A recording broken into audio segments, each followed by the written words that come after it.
Steel crayfish pots anchored to the seafloor are far too heavy for an ordinary fish to simply carry off. Off Port Stephens, Australia, in 1918, something did exactly that day after day. A naturalist happened to be standing on the wrong wharf at the right moment, hearing it straight from fishermen who never told tall tales. What he wrote down still splits scientists today. The day the crayfish men refused to go back to sea. In 1918, a group of professional crayfish fishermen working out of Port Stephens on the coast of New South Wales, Australia, stopped going out to their regular fishing grounds near Broughton Island for several days straight. That alone was unusual. These were not casual weekend fishers. They worked these specific deep water grounds for a living, and refusing paid work for multiple days running was a serious, costly decision that nobody in their position made lightly.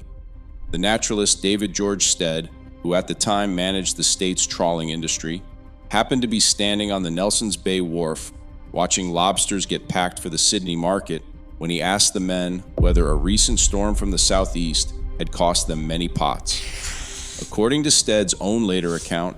published in his 1963 book, Sharks and Rays of Australian Seas, the fishermen did not talk about the storm at all. They talked, with visible excitement, about what they described as one great big shark. That single, almost offhand wharf conversation is the entire documented origin point of this story, a respected fisheries official happening to be in the right place to hear directly from the men involved while the incident was still fresh. Understanding exactly what those fishermen described in their own words is the necessary next step before any explanation, mundane or extraordinary, can be properly weighed. What the fishermen actually described. According to Stead's account, the fisherman described a shark of what he called almost unbelievable proportions, appearing repeatedly at their fishing grounds and lifting pot after pot straight up off the seafloor, crayfish and all. The men were specific about exactly what disappeared each time, saying the animal took pots, mooring lines, and all, not simply damaging or scattering the equipment the way a storm surge or an ordinary large fish might. These were not small or flimsy pots either. Stead specifically noted the crayfish pots in question measured about 3 feet 6 inches, or just over a meter, across, and frequently held 2 to 3 dozen good-sized crayfish, each weighing several pounds. A trap that size, fully loaded with that much weight, anchored to the bottom by a mooring line, represents a genuinely substantial object, not something easily carried off by an ordinary fish going about its normal feeding behavior. Stead recorded a specific, striking detail beyond simple size, writing that the fishermen described the water actually boiling over a large area as the animal swam past, and that they had seen its head directly, describing it as at least as long as the roof of the wharf shed at Nelson's Bay. He noted these were men already thoroughly familiar with whales, since they regularly saw them passing offshore during their normal work. Yet they insisted this was unmistakably a shark rather than any whale they recognized. When pressed for a size estimate, individual men gave numbers ranging from the length of the wharf they were standing on, about 115 feet, up to one man's insistence that it measured at least 300 feet. Figures Stead himself openly acknowledged were almost certainly exaggerated, well past anything physically plausible for any known shark species. The man who took their story seriously, David George Stead, who lived from 1877 to 1957, was not some casual bystander looking to sensationalize a good story. He was a working naturalist, an ichthyologist, and the manager of New South Wales's trawling industry, a man whose professional reputation depended on giving the government and the fishing industry accurate, level-headed assessments of what was actually happening in the state's waters. Stead went on to become a genuinely significant figure in Australian conservation more broadly, later founding the Wildlife Preservation Society of Australia, work that reflects a career built on careful, credentialed observation rather than sensationalism for its own sake. According to his own account, he did not simply take the fisherman's word at face value on the spot. He followed up directly, questioning many of the men closely alongside the local fisheries inspector, a man named Peyton, a genuine, documented investigative step rather than a passive retelling of dockside gossip. Stead described the men themselves in specific, deliberate terms, calling them prosaic and rather stolid, not given to fish stories or even to talking much about their catches under ordinary circumstances, and noting pointedly that these particular fishermen already knew Stead himself had heard every exaggerated fish story imaginable over the years, making them unlikely to bother inventing one purely for his benefit.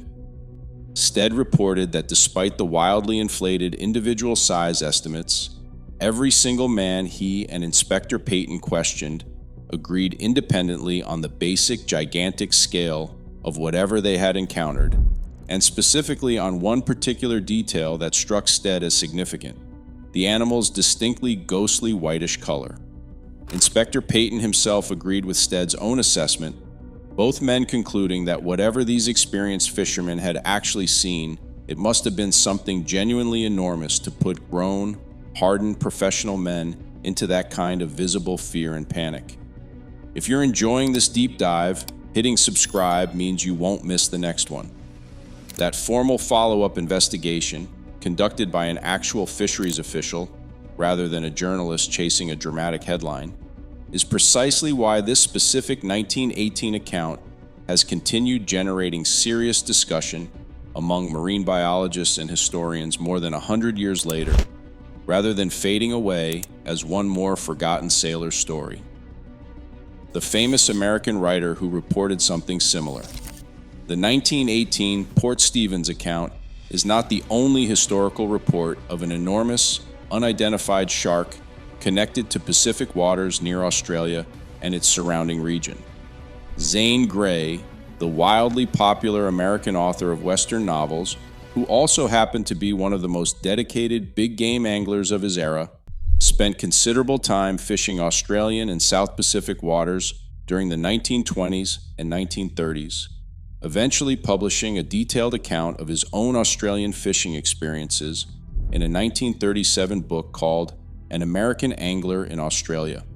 built from a series of magazine articles he had written for Field and Stream, including one specifically about hunting gray nurse sharks along the Australian coast. Separately, in his 1931 book, Tales of Tahitian Waters, Gray described sighting an enormous shark while sailing near Rangiroa in French Polynesia's Tuamotu archipelago sometime around 1927 or 1928, describing an animal with a square head, huge pectoral fins, and a length considerably exceeding his own 35 to 40-foot fishing boat. Gray's account differed from the Port Stevens description in one specific, notable way, describing the animal's body as green-yellow and speckled with white spots, possibly encrusted barnacles, rather than the uniform, ghostly white color the Port Stevens fishermen had all independently agreed on. That difference in described coloration matters directly for evaluating both accounts fairly. Researcher Michael Roche, examining both the Port Stevens and a separate Great Barrier Reef sighting, has pointed out that the specific ghostly white coloration described in these Australian and Pacific reports does not actually match the known, confirmed coloration of any living giant shark species, including basking sharks and whale sharks, both of which typically display darker, mottled, or spotted patterns rather than a uniform pale white. That specific mismatch is exactly the kind of detail worth weighing carefully against Gray's own separately described green-yellow, spotted animal, since the two accounts, despite both describing an enormous unidentified shark in nearby Pacific waters within roughly a decade of each other, do not actually agree on this one key physical detail. Why skeptics think this was a hoax or storm damage? Researchers who have revisited the 1918 Port Stevens account in recent years have raised a genuinely reasonable alternative explanation that the fishermen's actual crayfish pots and possibly even a boat had simply been damaged or destroyed by the same southeast storm Stead originally asked them about, and that the men invented or exaggerated a monster shark story specifically to cover their financial losses. That kind of economic incentive, avoiding blame or embarrassment over storm-damaged equipment by blaming something more dramatic and less personally costly, is a genuinely plausible human motivation worth taking seriously, particularly for working fishermen whose livelihoods depended directly on their equipment and their reputation for reliability. Skeptics have also pointed to the wildly inconsistent size estimates themselves as a warning sign, arguing that if multiple experienced fishermen who worked these waters daily could not agree on anything closer than a range spanning nearly 200 feet, that level of disagreement suggests panic, poor visibility, or genuine misperception playing a much larger role than an actual, single, consistently sized animal. Pattern seeking under frightening, poorly lit conditions at sea has a well-documented tendency to produce exaggerated, inconsistent reports, even among honest, experienced witnesses, a phenomenon marine researchers studying other historical sea monster accounts have pointed to repeatedly when evaluating similar old reports from other parts of the world,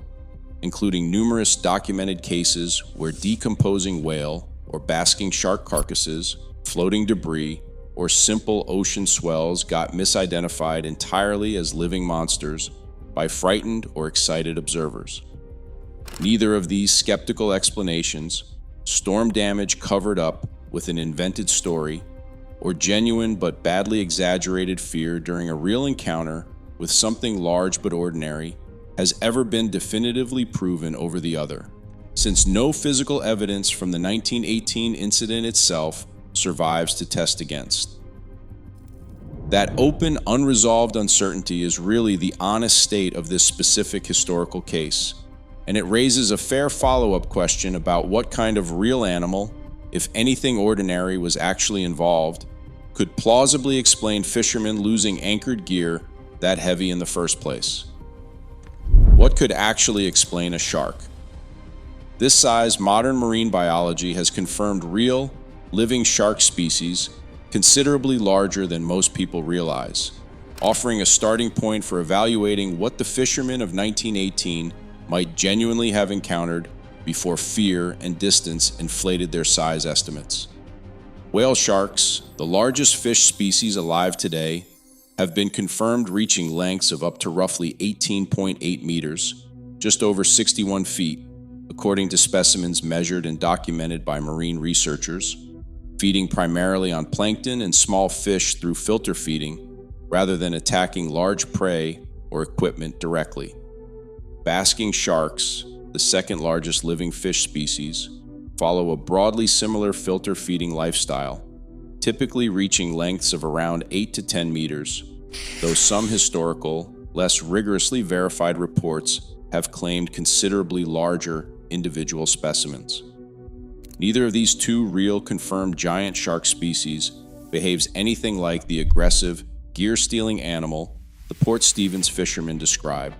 since both are famously docile, slow-moving filter feeders, posing essentially no threat to fishing equipment or people. Great white sharks, by contrast, are genuinely aggressive predators capable of investigating and damaging fishing gear, and do grow to a confirmed maximum length of around 6 meters, but that falls dramatically short of even the most conservative 115-foot estimate the Port Stevens fishermen gave. That mismatch between the real, confirmed biology of the world's actual largest living sharks and the specific, aggressive behavior described in 1918 leaves a genuine gap in any simple, tidy explanation. If a real animal was involved at all, it would need to combine an unusually large size with active, aggressive feeding behavior directed specifically at anchored fishing gear, a combination that does not cleanly match any single confirmed living shark species researchers have ever formally documented and measured, and human distance and size perception underwater and across open ocean surfaces is well documented to be genuinely unreliable. especially for observers experiencing a sudden fright. Adding a further, entirely mundane reason, the fishermen's estimates might have run so dramatically high, regardless of the animal's true size. Why megalodon doesn't fit cleanly either. Given the story's dramatic scale, some retellings online have speculated the 1918 Port Stevens shark might represent a surviving population of Otodus megalodon, the enormous prehistoric shark whose fossil teeth turn up regularly across multiple continents, a connection cryptozoology researchers have directly drawn given the Port Stevens case's frequent citation as possible evidence for the animal's continued survival.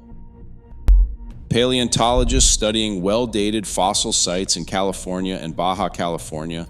have placed megalodon's extinction at roughly 3.6 million years ago, based on the specific point where its distinctive fossil teeth simply stop appearing in the sediment record entirely. A 2023 study published in the Proceedings of the National Academy of Sciences added a specific biological reason behind that extinction timeline, finding through chemical isotope analysis that megalodon maintained an unusually warm body temperature relative to the surrounding seawater, a trait requiring enormous, constant amounts of food that likely became impossible to sustain once global oceans cooled sharply, and the large whale species, megalodon, depended on either died out or migrated toward colder water. The shark's own physiology could not follow.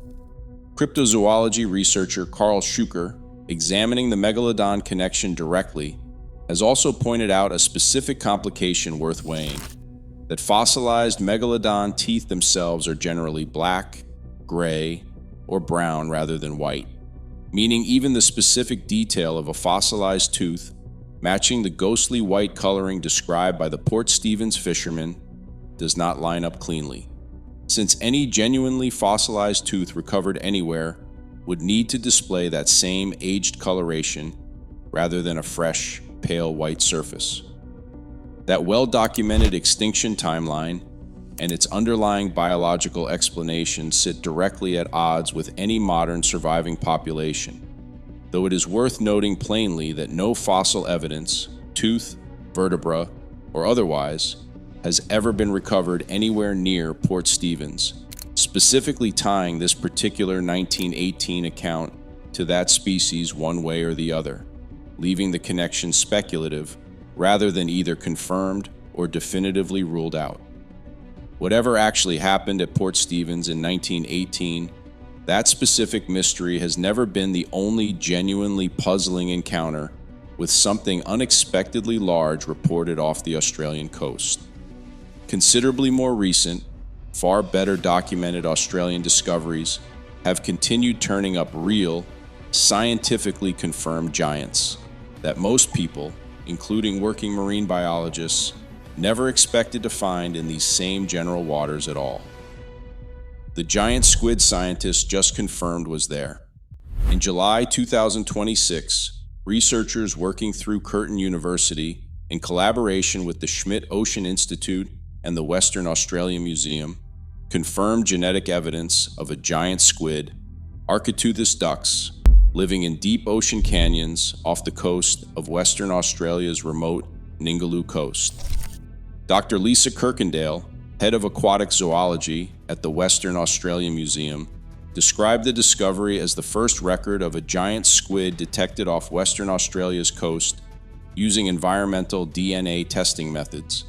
and the northernmost confirmed record of the species anywhere in the eastern Indian Ocean. Giant squid rank among the largest invertebrates on the planet, growing between roughly 30 and 40 feet long and weighing up to 600 pounds, with eyes measuring up to 12 inches across, among the largest eyes of any animal alive, built specifically to catch every available scrap of light while hunting in nearly total darkness.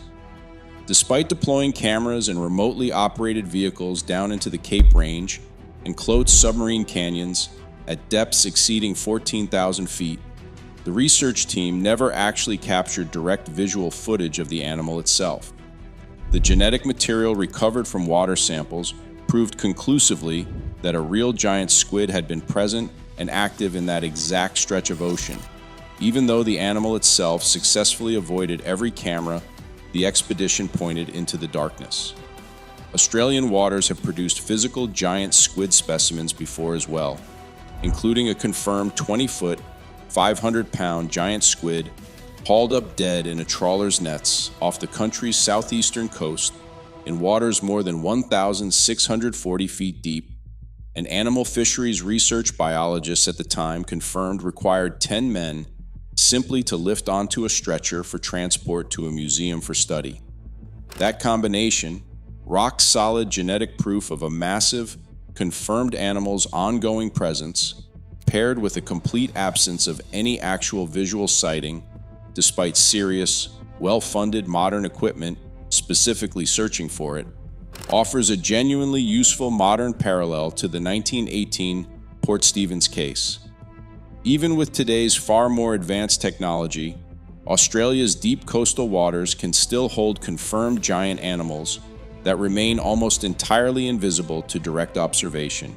Exactly the same basic gap in evidence that has kept the older shark story unresolved for over a century. The giant creature scientists just confirmed nearby giant squid are far from the only outsized discovery to come out of Australian deepwater research in recent years.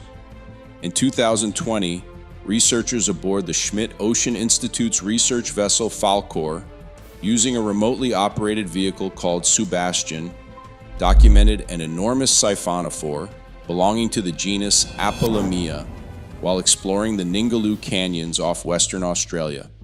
Estimated at approximately 45 meters long when its full string-like structure was measured, a length that would make it among the longest animals ever recorded anywhere on the planet, longer than a blue whale. Marine biologists reviewing footage of this and similar animals have described a translucent, ribbon-shaped creature suspended like a loose thread in the dark water column, slowly curling as it drifts, found at depths greater than 6,000 meters.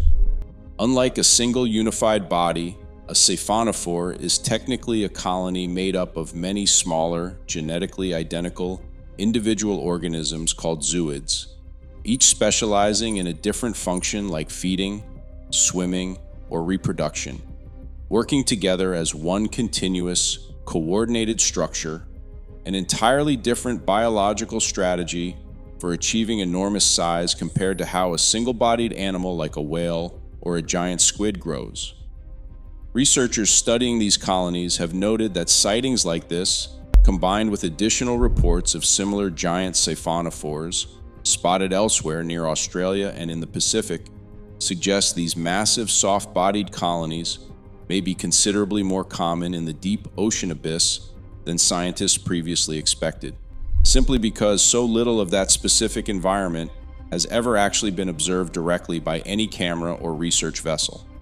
That genuinely recent, well-documented discovery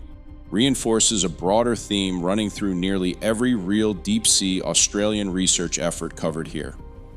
Every new expedition into these remote canyons carries a real, serious chance of encountering something scientifically significant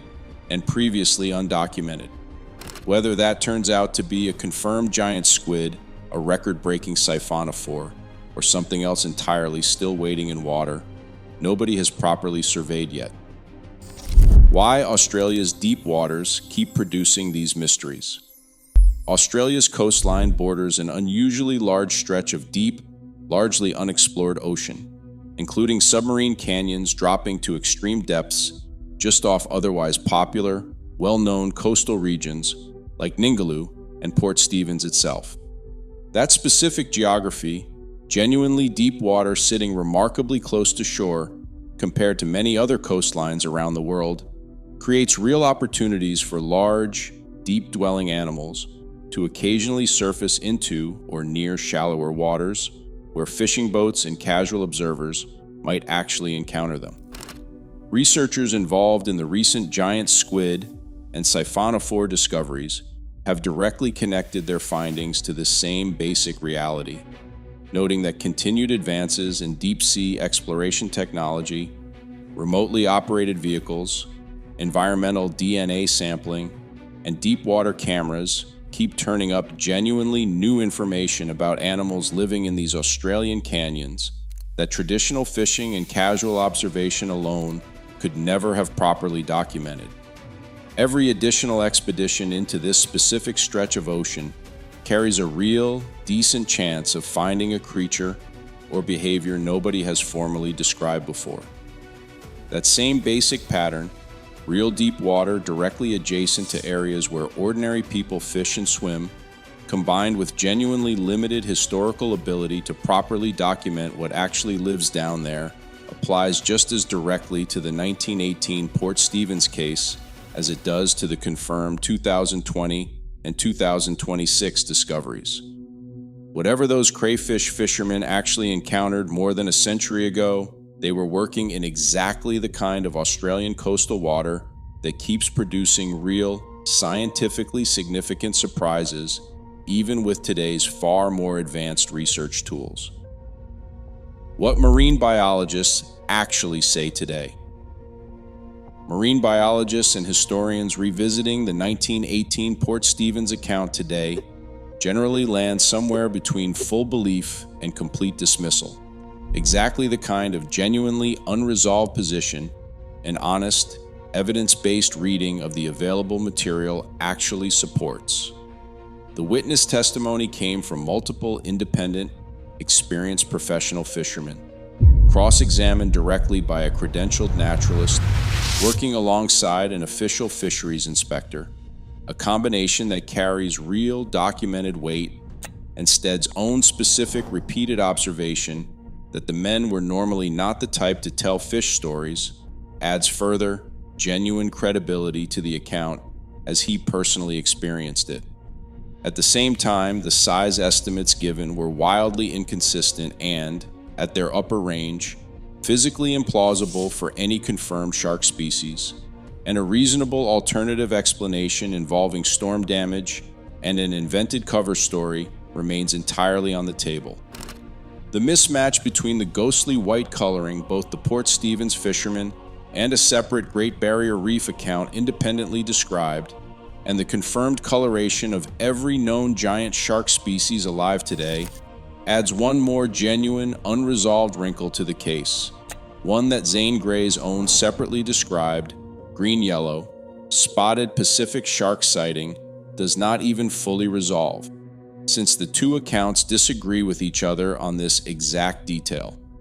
No physical evidence, no recovered tooth, no photograph, and no confirmed carcass has ever surfaced connecting this specific 1918 incident to any particular species, leaving the case permanently short of the kind of proof that would let modern science settle it definitively one way or the other. What has changed considerably since 1918 is the sheer volume of confirmed evidence showing that genuinely enormous, previously undocumented animals really do live in exactly this kind of Australian coastal deep water, evidence that did not exist for Stead or the fishermen he interviewed to draw on at the time. That combination, a historically credible but ultimately unprovable witness account, sitting alongside modern, rigorously confirmed discoveries of real giant animals in comparable Australian waters, is exactly why this specific 1918 story continues generating serious discussion rather than getting dismissed outright or accepted at face value. Verdict. Here is where things actually stand. In 1918, a group of experienced crayfish fishermen working out of Port Stephens, Australia, stopped fishing their regular grounds near Broughton Island for several days after encountering what they described to naturalist David George Stead as an immense, ghostly white shark, one large enough to lift entire anchored crayfish pots, mooring lines, and contents straight off the seafloor while making the water boil around it. Stead and local fisheries. Inspector Payton questioned the men directly, finding consistent agreement on the animal's gigantic scale and pale coloring, even though individual size estimates ranged wildly and implausibly from 115 to 300 feet. A separate account from American author and angler Zane Grey, describing a large unidentified shark near French Polynesia roughly a decade later, described a notably different, spotted greenish coloration. No confirmed living shark species matches that described combination of extreme size and active, aggressive feeding on fishing equipment, and megalodon's own well-documented extinction roughly 3.6 million years ago, reinforced by 2023 research into its unsustainable warm-blooded metabolism, and complicated further by the mismatch between white fossil coloring claims and the actual dark coloration of real fossilized megalodon teeth, makes a surviving population an unlikely, though not physically disprovable, explanation, given the total absence of any physical evidence either way. Separately, genuinely recent Australian discoveries, including 2026 genetic confirmation of a giant squid off Western Australia, a confirmed 500-pound giant squid specimen recovered decades earlier, and a 2020 sighting of a 45-meter-long Apolemia siphonophore in the Ningaloo Canyons, confirmed that real, previously undocumented giant animals continue turning up in exactly this same kind of deep Australian coastal water, even using today's far more advanced research technology. Whether the 1918 Port Stephens fishermen genuinely encountered some enormous, still undocumented animal, badly exaggerated an encounter with a large but ordinary shark, or invented the entire story to cover storm-damaged gear, remains a question nobody has ever definitively settled with hard physical evidence. What modern Australian marine research keeps confirming again and again is that the deep water sitting just off this same coastline is still fully capable of holding genuine, scientifically significant surprises that even the best equipment available today cannot always manage to properly capture on camera. If this kind of deep ocean mystery is your thing, subscribing helps more of these stories reach you the moment they come out.